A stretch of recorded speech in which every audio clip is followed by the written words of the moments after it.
Hello mga taga Church of St. Andrew. Shalom sa inyo. I'm Mary Abigail Rachel M. Shoho. During my time sa CLF Christian Life Fellowship Muntinlupa, ang tawag nila sa akin, Jing or Ate Jing Mandokdok. I'm the eldest of Father Ben and Sister Alice Mandokdok. Hello, Church of St. Andrew. I'm Alice Mandokdok, the wife of Father Ben Mandokdok, the founder of the CLF Muntinlupa, now Parish Church of St. Andrew. I'm Sister Len Ventosa, wife of the late Deacon Mario Ventosa. We have 6 children and 8 grandchildren. I'm presently active in the counseling ministry and intercessory ministry. Ako si Deacon Joseph Benjamin Mandokdok, pero mas kilalang Sir Joseph or Deacon Joseph, anak ni Father Benesio Mandokdok.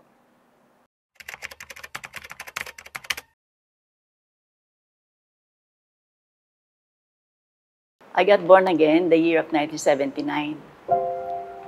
Dahil galing ako sa office noon, naghahanap ako ng prayer meeting na pwede kong atinan and na-refer ako doon sa Christian Life Fellowship. Naalala ko lang nung maliliit pa kami sa Manila Garden or sa Dusit. Actually, tinatakas lang ako ni Mami dati, Sister Alice, umaten sa Christian Life na main sa Manila Garden pa nung time na yon. Kasi si Father Ben nung araw, ayaw niya ng fellowship. Kaya kami ng mga anak ko ang palagi nagsisimba. Hindi ako na-born again sa Christian Life Muntinlupa. Bali sa main ako na-born again 1980. Then in 1983, naka-receive ako ng vision sa Lord. Kasi actually, naturuan kami sa church o sa fellowship na maging prayerful. So wala akong ginagawa o umpisang gawain na hindi muna pinagpe-pray. So na-receive ko yung kailangan malaman din ng iba, especially dito sa Lakeview, ng Bible study o prayer meeting group, tinatawag namin.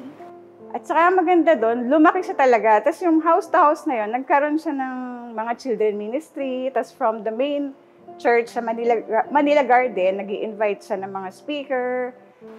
So pinakita ni Lord sa akin sa vision kung paano, kasi tinatanong ko, paano Lord, nahihiya ako. So sabi niya, mag-umpisa ka doon sa bahay ni ganon. Sinabi niya sa akin kung sinong bahay. Tapos kakausapin ko yung may-ari doon. Hanggang sa, sabi ni Pastor Tom, magiging next chapter ang CLF Muntinlupa. Hanggang sa nagpray kami na makahanap kami ng place na pwede kami mag-rent. Yung Contessa building noon, kinausap namin yung may-ari, yung siyang namamahala doon. Na praise God, dahil nga may prayer naman, pumayag siya na i-occupy namin yung office part noon. Hanggang sa pumayag si Pastor Tom Hines noon na i-bless, kinonsider na CLF Muntinlupa na another chapter of the Church of the Christian Life Fellowship. From our house going to sa Contessa building sa Christian Life Fellowship Muntinlupa officially. That was on September 15, 1985. Pag-join ko, uhaw na uhaw ako eh. So meron daw CGS. So I joined, I finished CGS, and then I finished Life in the Spirit, and then discipleship. Kumbaga, yung pag-join ko, alam mo yung gustong-gusto mong mag-involve, hindi ako huminto hanggat hindi ko na-reach yung nagtuturo na rin ako.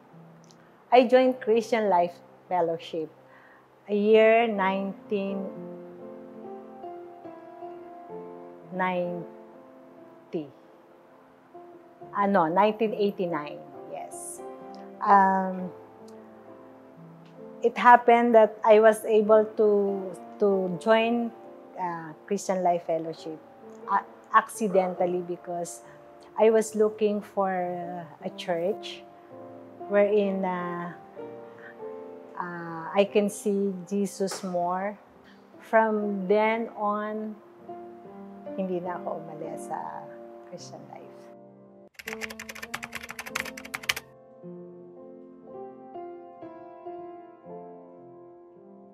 Sa greeters, sister natin nun ang naging involved sa aking buhay. Dahil nung naghahanap ako ng fellowship, doon ako tinuro sa Manila Garden. Sister natin unang-unang sumalubong sa akin, mother ni Father Obet. Hanggang sa nag-grow ako dahil merong isang concern sa church tungkol sa akin.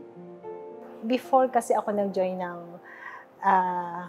Christian Life Fellowship, may na-attendan muna ako siguro mga 6 months na doon lang sa born again sa tabi namin.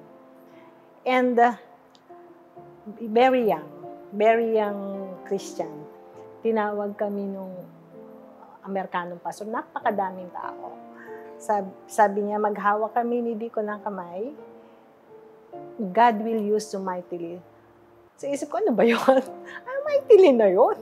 And then, hindi kami magbibitaw ng kamay ni Lance kami, pareho kami na slain, magkahawak ang kamay. So that's the time, nung nandito na ako sa Christian Life, doon ko nakita, Lord, yun ba yun? Ito ba yun? Ang ganda pala nung plano mo talaga sa amin. Even during the time na walang-wala kami. Pero laging sabi ko, ang ganda pala ng plano mo. I see it positively. I remember, kahit nasa children ministry, may naalala nga ako one time siguro 6 years old lang ako noon. May couple na alam ko they're planning to parang separate na that time. Gabi yun pumunta sila sa bahay. Tapos, nagpaalam kay mami at daddy. Kasi, pinapakanta lang ako ng para hindi sila maghiwalay.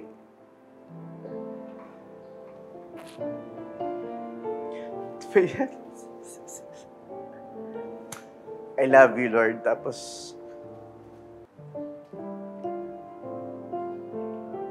paulit-ulit, kinanta ko yun, bata ako.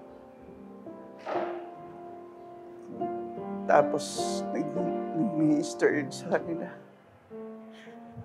Tapos yun, hindi na sila naghiwalay that night. Kasi, si Lord hindi naman siya kumikilos sa matatanda lang. Wala siyang pinipiling age. Pinakabata ka man, pinakamatanda ka man, o sino yung available na vessel niya. So from that point, sumali na kami sa children's dance. Ayan, nagsasayaw na kami, children's dance, children's choir. Yun. So, talagang nag-involve ako at the age of 15. Ang unang ministry ko is yung dance ministry. Yun ang pinaka-mahal ko talaga. Mas kilala nila ako sa dance. Sa dance yan. Ang galing-galing mag-dance. Ay, parang sa akin, ayoko marinig yun. Parang mas masarap pakinggan na anointed. Pero, nabobrot sa Lord yung glory pa rin. Parang, sa legacy, parang yun yung gusto kong, siguro yung mga nasalinan ko nung time na yun. Yung Lord noon, Lord pa rin siya ngayon. Yung God noon, siya pa rin yung God ngayon.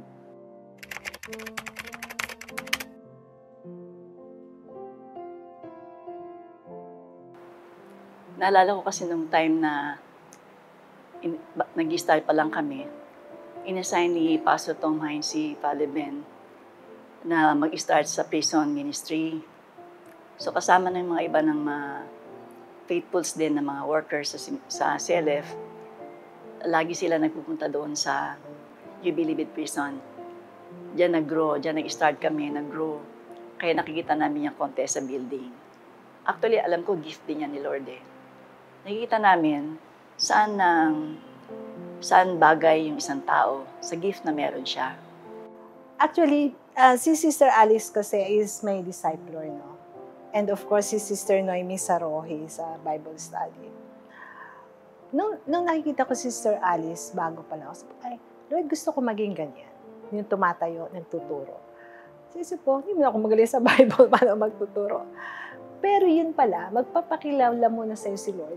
So, nung gano'n na lahat-lahat ng seminars and all, sabi ko, Lord, ready na rin ako mag-train.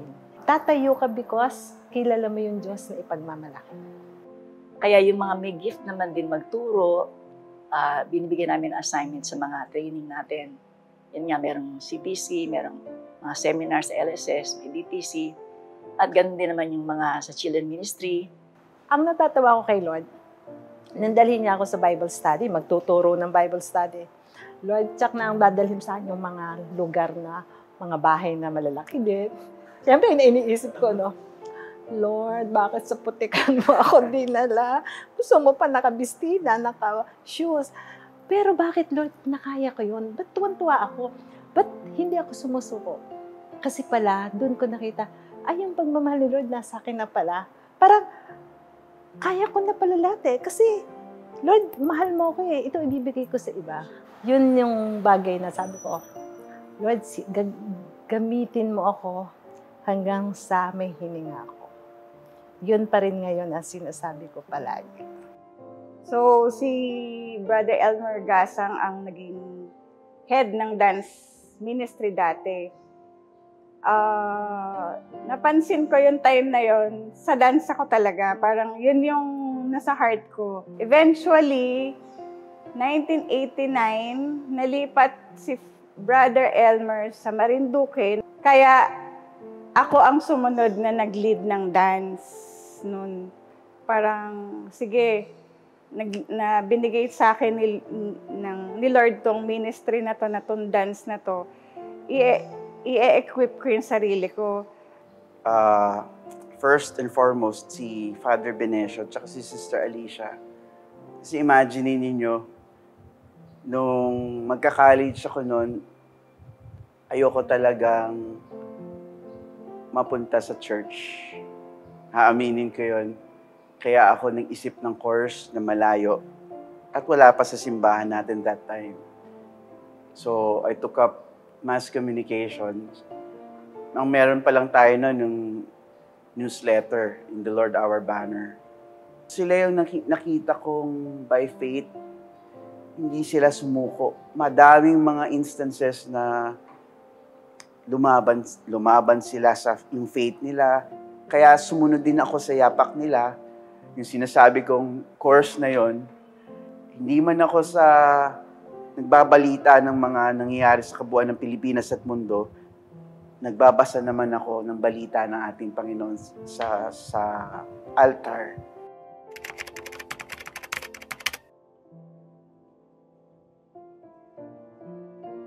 Ang una kong na-memorize, commit thy ways unto the Lord, trust also in Him, and He will bring it to pass. Kasi parang nung gano'n na, yung gano'n na si Deacon, hindi na nagbabarko. Lord, ibibigay ko lang sa'yo lahat. Trust also in Him, and He will bring it to pass. Hindi pwede i-commit ko, then I'm not trusting. Of course, I'm committing it to you because I trust you. And true enough, talagang one day pagising namin,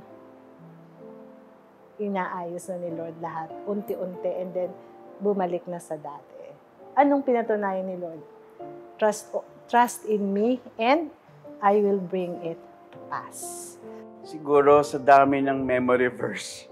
Imagine niyo from children ministry pa noon, 1984, ang hindi ko makakalimutan sa children ministry, na siguro hanggang ngayon sa edad ko, is Philippians 4:13. Kasi may action pa nga yun ng bata kami. Sabi dun sa Philippians 4:13, I can do all things through Christ who strengthens me. Magagawa ko daw lahat ng bagay dahil sa ating Panginoong Jesucristo na nagbibigay ng kalakasan sa akin. Ano man ang challenges na dumaan, may mga times na bagsak ka na. But still, dahil kay Lord, lumalakas ka ulit. Dahil kay Lord, napapagtagumpayan mo, kaya walang ibang dapat purihin, kundi ang pangalan niya. Ito lang. Sa 1 Corinthians 15:10, "But by the grace of God, I am what I am. And His grace toward me was not in vain. On the contrary, I work harder than any of them, though it was not I, but the grace of God that is with me." So yung masasabi ko lang na parting word sa mga future generation, parang blessed tayo kasi isa tayo sa tinawag ni Lord. Kaya gusto ko lang ma-impart sa inyo na kahit na anong daanan natin sa buhay, andyan lagi si Lord. Kung siya yung gano'n mo siya nakilala noon na ganito siya ka-great, ganito pa rin siya ka-great ngayon. Minsan mas greater pa siya. Actually, hanggang ngayon, sabi namin sila, magduduplicate sila ng sarili nila. Yung discipleship, yan ang number 1 na utos ng Lord sa atin eh. Go ye therefore make disciples, baptize in the name of the Father, Son, Holy Spirit. So lahat ng yan ay ginaganap nila at nagpuproduce sila ng sarili nila na walang gawain na hindi matutuloy dahil hindi po pwede yung may hawak kasi laging meron siyang na-train na.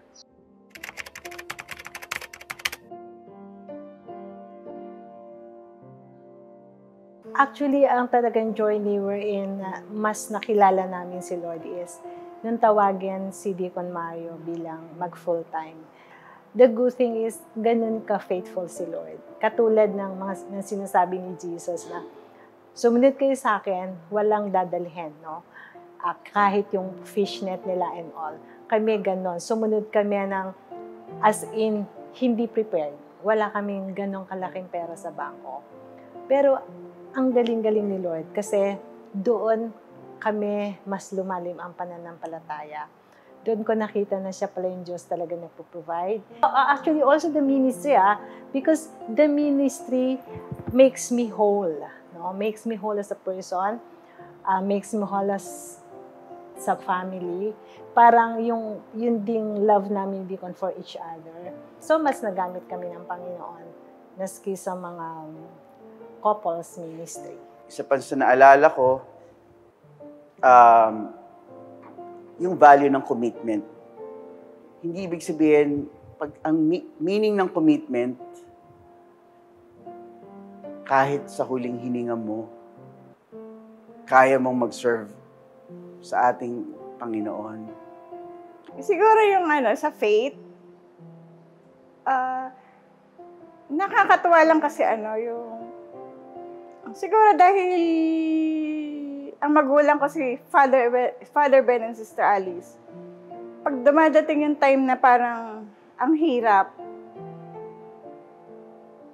Kasi parang dati required kami may day in prayer, overnight intercession, monthly yun. Parang hindi ka pwedeng bumitaw. Dahil, di ba sinabi nga sa Bible na train up a child. Hanggang lumaki ka, kahit lumihis ka ng konti, babalik ka pa rin. Kaya, I can say na yung faith ko and prayer and commitment, hindi mo yun mababali.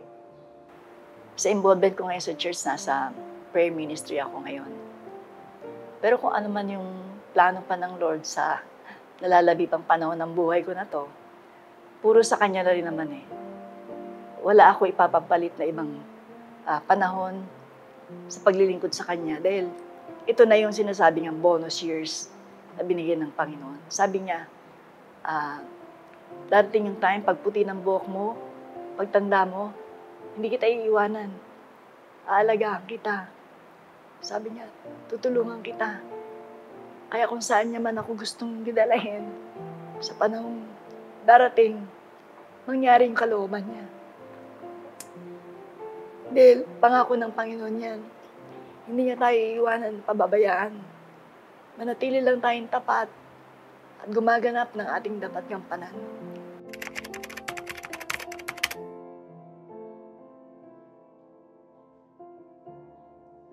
Ang masasabi ko kasi sa view ng Christian Life Fellowship nung time ko, ang maganda kasi siguro ang struggles na nakita ko, yung pinaka is yung sa building.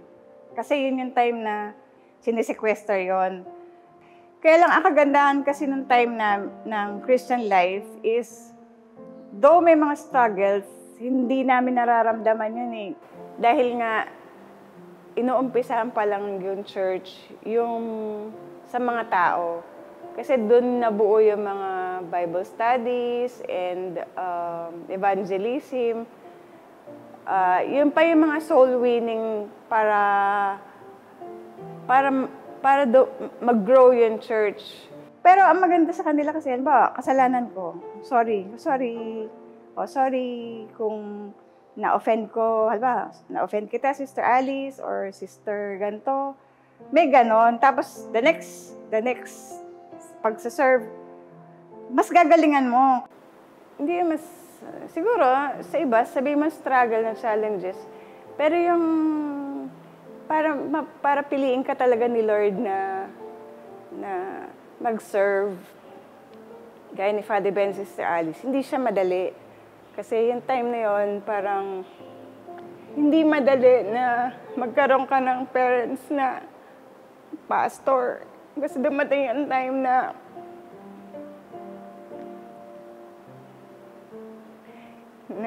siyempre parang dahil masyado silang focus sa church, sa growth ng church. Yun yung isang sa akin parang dati parang puzzle na ano mapapala mo nila sa church kasi ang gaganda ng mga trabaho nila, pero give up nila lahat yun dahil nga sa calling. Maraming tinawag pero hindi lahat pinili. Pag nakikita ko yung impact ng buhay ng mga leaders noon sa buhay nila ngayon, I can say na strong pa rin yung commitment nila sa Lord. Nagpapasalamat ako una-una siyempre kay Lord na binigyan niya ako ng asawa na may takot din sa Kanya, sa binigay niyang pananampalataya na napasa sa aking mga anak at apo. Siyempre, nagpapasalamat din ako kay Father Ben at kay Sister Alice na ginamit ng Panginoon na yung disiplinang kinalakihan ko sa kanila. Yun yung nagtulak sa akin para mas lalo akong lumalim sa Panginoon. Nagpapasalamat din ako kay Father Tats at ngayon, siyempre kay Father Obet, lalo kay Father Obet. Kasi lagi ako nagpipray na hindi siya magsawa at patuloy na magpagamit kay Lord dito sa St. Andrew. Papasalamat ako sa Panginoon na sa journey, may mapapasahan ka ng baton na alam mong magko-continue. Naniniwala ako na kahit saan man tayo dalahin ng Panginoon, kahit may pinagdadaanan kayo, kasi naniniwala ako na pinili ka ng Panginoon dahil alam niyang kaya mo. Isang malaking pasasalamat sa Panginoon na ako'y nakasama at nagpapatuloy. At dalayan ko na patuloy rin pong gumalaw ang bawat isa. Salamat sa faithfulness ng bawat isa. Huwag kayong masisiraan ng loob dahil talagang pag-umpisa, marami pa tayong inaayos, aayusin. Talagang ganon. We are body. Kaya salamat sa pagkakataong binigay sa amin ng Panginoon na kami ay nagamit dito mula sa umpisa hanggang sa pagpapatuloy pa rin ito. Kung naman ang sabihin ng Panginoon ay maganap ang kanyang kalooban. Thank you, Lord, sa privilege na binigay niya sa akin na ma-share sa inyo na kahit glimpse ng mga nakaraan. And alam ko, hindi lahat nabibigyan ng ganitong opportunity, but thank you sa kabuuan ng Church of St. Andrew na in-invite ako para ma-share yung ibang insights, yung ibang stories behind. Looking forward to Genesis na ministers. Alam ko, matatag tong church na to. And thank you sa kabuuan, and may the Lord continually bless this church in every aspect, even sa ministry, sa mga tao, sa lahat.